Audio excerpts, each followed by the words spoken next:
വോട്ടെടുപ്പിൽ vote share ഗണ്യമായി കുത്തനെ കുറയുന്ന ഒരു കാഴ്ച. അതായത് ഇതിനകത്ത് കൃത്യമായി പറയുകയാണെങ്കിൽ വോട്ട് ഷെയറിൽ ഉണ്ടാകുന്ന ഗണ്യമായ കുറവ് കൊണ്ട് ബി ജെ പിക്ക് എങ്ങനെയാണ് നഷ്ടം എന്നുള്ളത് പലരും ചോദിക്കും. ആ യാഥാർത്ഥ്യം കൃത്യമായും അളവുകോൽ മനസ്സിലാക്കി എടുത്ത ഒരു രാഷ്ട്രീയ നിരീക്ഷകരുടെ അഭിപ്രായം നോക്കുമ്പോൾ ബി ജെ പിക്ക് ഉണ്ടായിരിക്കുന്ന ഏറ്റവും വലിയ വിപത്താണ് ഇത് എന്ന് തന്നെ പറയേണ്ടി വരും. ജമ്മു കാശ്മീരിൽ 45% വോട്ട് ഷെയറിലേക്ക് വർദ്ധിച്ചെങ്കിൽ ബീഹാറിലും യു പിയിലും ജാർഖണ്ഡിലുമൊക്കെ ഗണ്യമായ കുറവാണ് രേഖപ്പെടുത്തിയിരിക്കുന്നത്.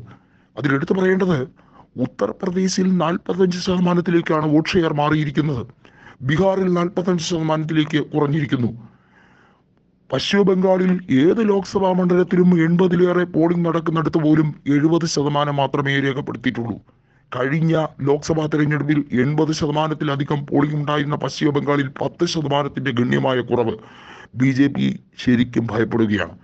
ഒറ്റയ്ക്ക് 400 സീറ്റ് എന്ന് വീമ്പിളക്കിയ നരേന്ദ്രമോദിക്ക് കേവല ഭൂരിപക്ഷം കിട്ടില്ല എന്ന് എല്ലാ രാഷ്ട്രീയ നിരീക്ഷകരും ഉറപ്പിച്ചിരിക്കുന്ന രാഷ്ട്രീയ സാഹചര്യമാണിത്. അതിൽ ഏറ്റവും കൂടുതൽ തിരിച്ചടി ഉണ്ടാകുന്നത് ഉത്തർപ്രദേശിൽ തന്നെയായിരിക്കും എന്ന വിലയിരുത്തൽ ബി ജെ പി നേതൃത്വം നടത്തി കഴിഞ്ഞിരിക്കുന്നു.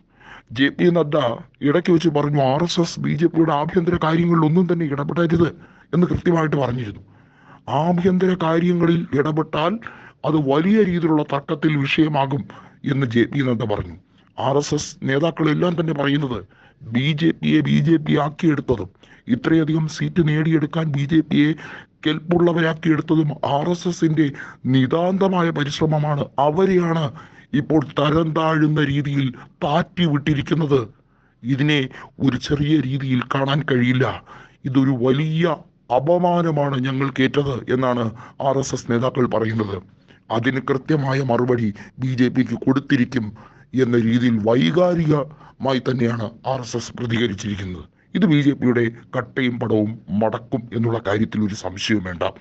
നേതൃനിരയിൽ ബി ജെ പിക്കകത്ത് പല നേതാക്കളും പല കാലത്തും ഉണ്ടായെങ്കിലും ഇത്രയും അഹങ്കാരം പിടിച്ച നേതൃത്വം ഇന്നേ വരെ ഉണ്ടായിട്ടില്ല എന്ന് RSS ഒടുവിൽ പറഞ്ഞു വെക്കുകയാണ്.